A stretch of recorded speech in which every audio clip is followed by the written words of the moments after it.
And I know many of you are all wanting to hear about the exhibition train and where plans are so far with that. I know that's been much asked of me around the route, and I know we've got the route now, but I'm sure you may have lots of questions. So Emma's going to do a short presentation for us, and then we'll open it up to questions. Myself and Alice will try and monitor the chat, but yeah, feel free to ask those questions at the end once Emma's finished. That's great. So I'll hand over to you, Emma.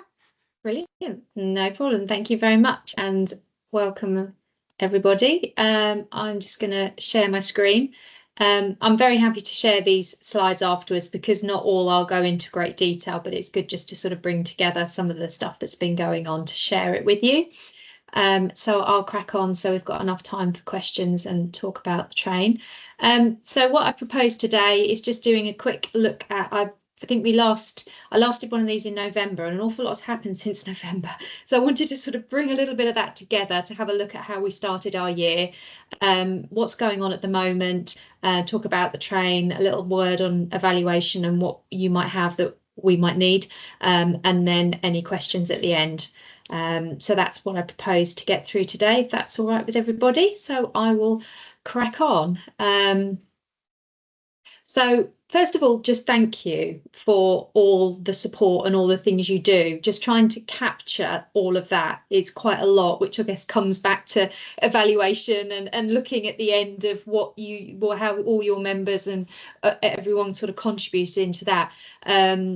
It's just great to see that really sort of that support there, and it's something I always say when I meet people and talk about how's it all going, and the one thing for me that shines out is how all the community rail partnerships have really got behind this and are really using it in the right way. So I always give all of you that kind of acknowledgement and credit, because it sort of warms my heart really that this is kind of where all the good stuff is happening. So just a big thank you really to start the call with you all.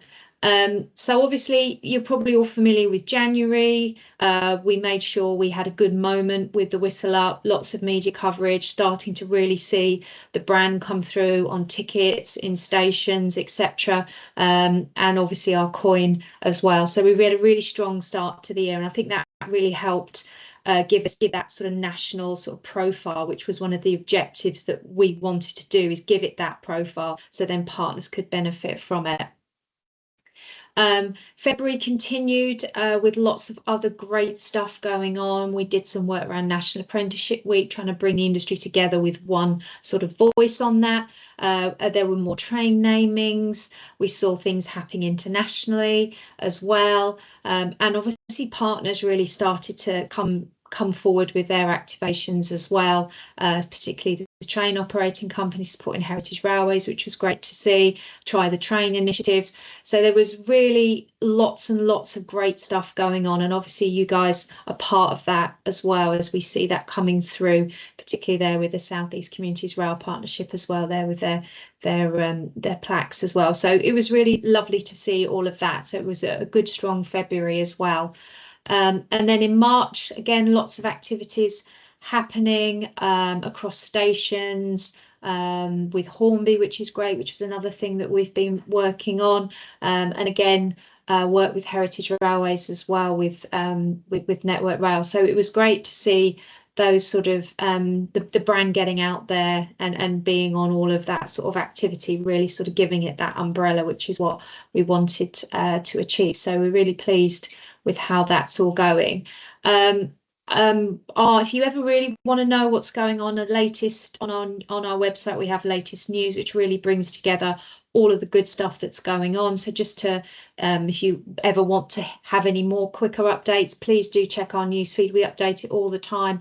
And even today we put a story up there about homes for bees with GTR and an organisation. So there's lots of people getting involved. So that's a good place to go if you want to find out the latest news. I have to make a special mention. I'm not sure Catherine's on the call, but and Sarah, it was lovely to see you there as well. I think you can see Sarah in the red, and I'm stood there just in front of my daughter. We went up to the Northeast for the launch of the Girl Guide badge, which was a real personal highlight for me. I even got my daughter involved interviewing some of the brownies there, and a big thank you to the North East teams for that. I was really delighted with that. So that was, again, just to say thank you. And then that evening as well, there was the opening of the Stockton and Darlington Festival, which was pretty spectacular as well. So they're underway in the North East, and I know that lots of the community rail partnerships up there are sort of involved at a local level as well. So if you want to take part or go along, their festival is now up and running with lots going on. So what's happening in April? We are now in April. We will be releasing this week the first 20 stories in our Great Rail Tale podcast series. So look out for that coming, and be able to either listen, share as they come through. On the 15th, to coincide with World Art Day, we'll be launching the top 20 rail art from the competition. That's to find the most popular UK rail art. So the top 20 will be released on the 15th of April. You can still vote. Voting closes on the 11th. So you can still do that if you haven't already done so. And then after Easter on the 24th of April, we'll be announcing the phase 2 of the route. So that takes you from October to December. And then obviously bookings will be live for the first half, but I can come on to that in a bit more detail. But there's sort of 3 chunky bits from the national campaign in April. And then the year ahead, there's lots going on. Again, like I said, I'll share this pack so you've got that in there. But what we try and do is just pull some of the over 400 events now on the map. So we sort of just pull through some of the bigger moments for the year ahead. Summer's going to be getting quite busy, which is great, with lots of activities happening across the country, and some of those bigger ticket items as well, with the Greatest Gathering, Bluebell's big event, Severn Valley with the exhibition train. So there's some really big moments coming up in the calendar, which is good to see. So the exhibition train, as you know, we've announced the first half of the route. We're doing it in phases because there's an awful lot involved in agreeing the locations because of all the requirements that are needed. So we're having to break down that work, which is why we're releasing it in 3 phases. So the first phase is out there, as in terms of the route, and bookings for those will open on the 24th of April. We're just working now to get all of those links all together, and they will be accessed via our website. So they're all in one place. And at the same time, on the 24th, we'll also be announcing phase 2, which is October to December. So by the 24th of April, all destinations for 2025 will be released. And then bookings for those will open in the summer. And we're looking to announce the 2026 route probably in the summer as well. We're just trying to coincide some announcements together, because otherwise you've got lots of bits and pieces to try and make it a bit consistent. But yes, so that we're delighted with the first part of the route. So the partner zone, I know there's lots of questions about that. Just for everyone's information, the partner zone is the 4th carriage. The first 3 are curated exhibitions that are set, but the 4th one is where we're inviting partners to put in a request to be in that space. So it's a flexible local storytelling space. It's got a capacity of about 20 people because it's half a carriage, because the other half is storage. There's no Wi-Fi or furniture, and nothing can be stuck to the walls because the walls are designed with some messaging on it. So it is an empty sort of space, obviously within a carriage, so you don't have it's not a massive amount of space, but it's still a good amount, probably for about 20 people comfortably in there. All we're asking is that the activity, and this is a no-brainer for you guys, it's got to be railway related and support the Railway 200 themes, which is essentially what all of you do. So I don't think there's any sort of issues there in terms of the things that you would perhaps wish to showcase in there. But it's got to be engaging, it's got to be interesting, and sort of in keeping with the quality of the rest of the exhibition space as well. It's not a sales space, but again, that doesn't really apply from you. And it's not a private meeting space or anything like that. It very much is part of that exhibition experience. So how can you book the partner zone? Well, each site will have its own system in doing that. We work on what that national coordination is like, and then effectively it becomes a local event. I think I've said that before. So each local event is sort of managing the bookings in the way that they want to, and I can come on to that detail, but essentially you will request a booking so we can kind of gather the interest and have a look at what is being proposed and who, and seeing how that all fits and that works together. So they'll sort of get reviewed, make sure they meet our criteria, and then there'll be sort of confirmation sent thereafter. So this it's a request to book. It's not you're booking it. There is a layer of sort of just rationalising it involved in that. And there will be sort of terms and conditions to sign up to as well for using that space. So I'll come on to share the sites that have currently got those bookings systems live. We would prefer an all-day activity, because we would have to shut the partner zone for a transition if it was just morning or afternoon, which meant some visitors would not get in the partner zone. So where possible, we would like it to be a whole day event, but equally when we're looking at the requests, there might be a way of actually accommodating more than one partner doing things depending on what it is. So we obviously want to work to make it work, but until we get the requests in, it's very difficult to sort of see how to plan it in. So that's the basic sort of premise of the partner zone. So in terms of the bookings, some have bookings live and some don't yet. I'll be able to share these on email with Sarah so she can share them out. What I didn't want to do is put them publicly on screen and then everyone from the recordings be able to sort of contact these people. But essentially the sites that currently have got partner booking zones, partner zone bookings available are Severn Valley and Birmingham Moor Street. That's a Microsoft form that you fill in.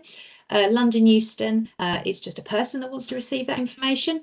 And Waterloo Station, it's an Eventbrite link. They'll all be asking for the same information. It's just how partners are preferring to capture that.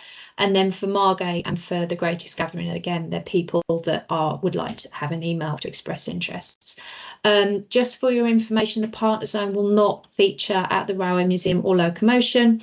And we're still waiting for the remaining sites on phase 1. That's Bluebell, Norwich, Lowestoft, Doncaster and Darlington to confirm how they're managing the booking zones. But obviously they're a bit further down, so they're getting round to all of that. They're very conscious of just getting the ticketing first live and then moving on to that. So I've got that information. Like I said, I'll share that with Sarah and Alice so we can sort of share that privately rather than publicly. Okay, so that's kind of the train, a bit about the campaign and where we are. And then the only thing I wanted to just flag is obviously with evaluation, we're needing to sort of, not all of this on this screen, by the way, is relevant to you. It's just kind of just a bit of how we're trying to structure what we need to record and how against our themes. So we'll be drawing in lots of existing data from sentiment tracking, people that have visited, media coverage, employee surveys and things like that.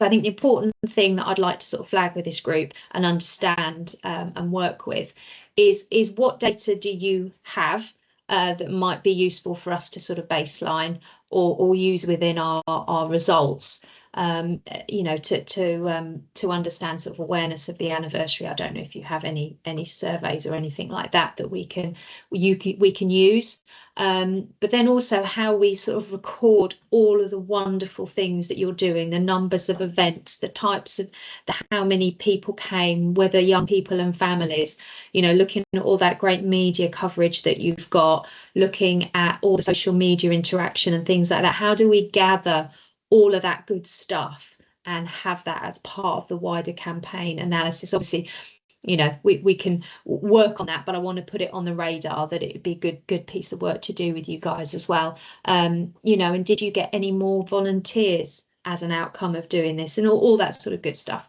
So just want to sort of keep that maybe sort of in the back of our minds, because what I don't want to do is get to December and then go, oh, I need lots of stuff from everyone. So if we can kind of get that sort of built in as we go, that would be great. And then in terms of just a reminder of those call to actions, again, a lot of you on the call are already doing all this good stuff, using our logos, putting us on websites. I've seen some great websites out there. The community rail partners have got their own Railway 200 pages talking about what they're doing. All of that is great. So more of that good stuff. We're still doing great rail tales, even though we're publishing the first 20, so still opportunity to contribute. As I said, please do put your events on the map. I know many of you do. We'd love to get to my website manager's like, Emma, I think we could do 1,000 events. I'm like, really? We're at 400 at the moment, so it's a long way to go, but it would be great to. So even if it's a very small thing, please put it on the map. It's a way of us knowing what we did, and then ultimately our website is going to be archived at the National Archives, so therefore you are part of that history moment. So it's great to do that. And yeah, so I think I'll stop there. That's quite a lot of information, so I'll stop sharing if that's all right. And like I said, I'll share these slides with Sarah and Alice afterwards, so you have them to refer back to. Does anyone have any questions for me?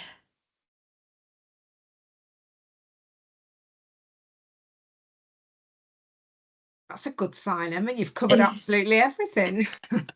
Just if I could pick up on the evaluation, we can certainly start thinking about that, because as you say, there's nothing worse, having just written an evaluation report, that you're sort of running around at the end thinking, oh, we know it was really good, but it's how we evidence that. So we will certainly start building that in, and certainly build it into Community Rail Week, which obviously is themed around Railway 200. So we'll certainly make sure we get that evaluation and start monitoring that, and we can push that through Community Rail News as well, just for people to start thinking about that. Because I do appreciate, as you say, come December, it's just that crash bang wall of trying to find the information. So it's good to hear that, and the themes that you're looking for, so we can certainly ask our members to support on that.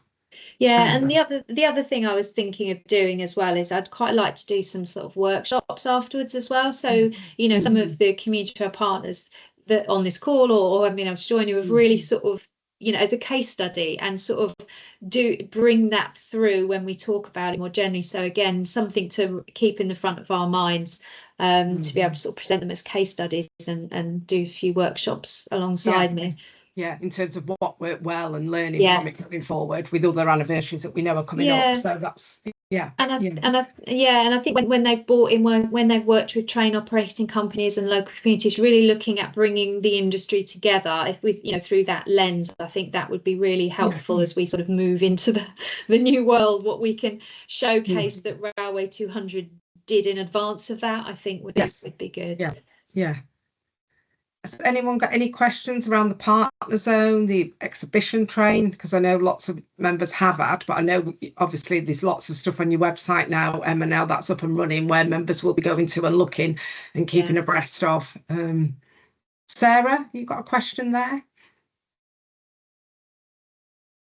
Yeah, just about the exhibition train itself, and probably haven't been paying quite enough attention, but just how many people are on board at any one time, and how long are you expecting them to spend either in each carriage or like on the train as a whole? So, you know, as an experience, is it, you know, how much of a day out is it?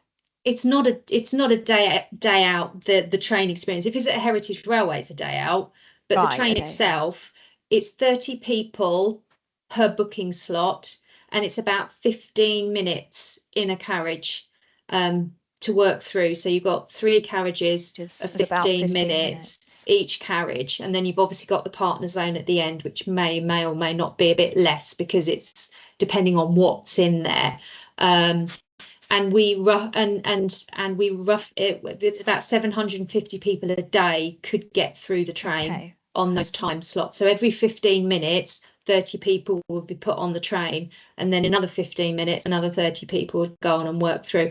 Obviously we're having to sort of sense check that, and it might be that's the approach that we take in the beginning, but when it's at Severn Valley for a couple of weeks, we can see how that works, and if we need to tweak it or tailor it, we can do that over the course of the year as we learn more about it, because I imagine some groups might get through quicker than others. And then, for example, if it's a school's engagement visit, it would be very different, because it would just be the schools that are there rather than members of the public. So it might then be open to them to be a bit more flexible with how long they spend, and then they might spend longer in the careers carriage because they might be doing some specific engagement in there as well. So that's the general principle we're working to. Okay, and can I have one more? Yeah, go for it. Yeah, so that was, I understood there to be also to be like volunteering opportunities for people to be manning the trains. Yes, can you say just a tiny bit more about that? Yeah, each site will need up to 8 volunteers a day. We will be providing 2 event staff. Well, there'll be 4 actually, but they need breaks. So effectively, there'll always be 2 permanent event staff that have the responsibility of the train. But then we're asking sites to provide up to 8 minimum volunteers. And again, because it's a local event, they will be that will all be done locally. So you need to contact who's running that local event. I know Severn Valley are crying out for volunteers, for example, to come along and help out with the train. They've got a much longer period of time, whereas at some of the mainline stations, it's only there for 2 days. So, you know, that they might not be struggling so much. But if you wanted to volunteer at a specific location, let me know and I can forward that on to local groups. Or equally, if you're already plugged into your Network Rail contacts or your train operating companies, you can just contact them. I think I probably do know, because I mean I'm closest to either Lowestoft or Norwich. Yes. And I had a quick chat with I've had a quick chat with Alan Neville.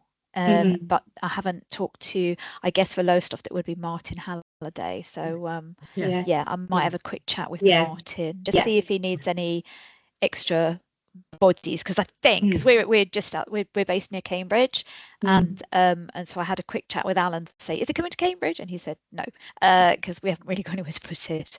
So I think either Lowestoft or Norwich is going to be closest for me. Yeah, no, I think that's, and if you don't get anywhere, let me know and I can go back in another way. But yeah, the best thing to do is have a chat locally. Like I said, we've said a minimum of 8, but I'm sure more the merrier. Thank you. Thanks, Sarah. Any other questions, anyone? No? Right, well, obviously it was very comprehensive, Emma. It's a very Rowena. The Rail Trail Tales podcast. Rail Tales, we're looking for stories of how the rail sort of influenced your life, your career. You know, was it a particular journey? Was it someone you met? You know, on our website we've got more information on that. But they're just really, you know, interesting stories about how rail sort of changed and impacted, influenced your life. Thank you. Yeah, I've looked on the website, just looked actually. Thank you very much for that. So it looks as if you want people to actually submit a podcast or submit an audio piece. Yeah, we're doing it in a combination of ways. Obviously, we want to know what the story is first, and then a number of them will be self-records, and then we can't record 200 ourselves, but then we would record some of them as well. So I guess it's just, you know, for getting the form in, put it, and then we've got it to review to decide how best to do it. Okay. Here on the Arun Valley, which is in South East, as you can see, I'm part of South East Communities Rail Partnership.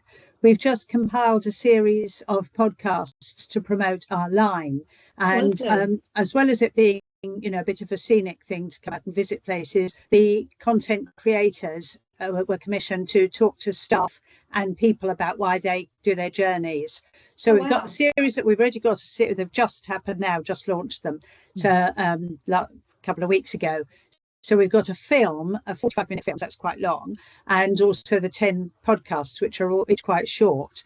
And now we've commissioned the content creators to do short reels from those, so that they appeal to audiences. And quite a few of them were talking to people who work on the railways or people who travel by rail. So I'm thinking that I might ask them, those content creators, to upload some of those or send them to you, because they're good quality, they've been done and they're really nice. One of the reels I think they're going to do is one of our signal boxes on our line was renovated to a high standard, and it was done under the Network Rail ex-offender programme. And we've got some really nice interviews with ex-offenders, and they're really, they're really nice. They come across really sort of cheeky but nice, and saying how much it's turned their life around. So I'm thinking that things like that might be of interest. Yeah, because there's a number of ways which we can use that. One, it's just great content for us, because obviously we've got celebrating railway people as one of our pillars, and we want to tell great stories of people and work that they've done. Are you hosting them on a website somewhere? Have you got a press release that we can link to? Yes, great. Yes, can I do that? How would be the best way to do that? Yeah, if you send us the press release and the link to it, so we can get it on our website. I don't know whether you've done any social media and you've tagged us so we know about it and we can share it within our group. So if you just compile all of that information for me, then as a national campaign we can elevate it. Okay, thank you. Yeah, we'll do that. So I think that's two things. One is to promote the product that we've got, and also I think these reels out of the podcasts, the shorter reels, might be of interest as well. Yeah, because we've got, Alice will know this, doing all the social media, we've got we've got a lot of days to fill. I mean, we've actually sometimes got too much, but it's nice to have this content that we can just drop in throughout the year. So that's great. So that plays to our education and skills piece as well, about get all different types of people, showing that rail is a space for them. Great. Okay, thanks. I'll do that. Brilliant. Thanks, Rowena. That's great to hear. Yeah, thank you, Rowena. That sounds fantastic. Right. Okay, then. Well, if no one's got any more questions, then we can close proceedings, so to speak. But if you do have any questions, then feel free to come through to myself or Alice, or Emma always makes herself available. But if there's anything we can help with in terms of promoting your events or anything you're doing around Railway 200 during that Community Rail Week, again, do reach out to Alice and I and Erin as well. So that'd be great. Okay, well, thank you, everyone. And thank you very, very much, Emma, to you and the team for all the wonderful work that you're doing and for involving us so centrally in all of that. So we do appreciate it. Thank you, Emma. Thank you, Sarah. All right. Thank you. Bye. Bye. Bye. Bye.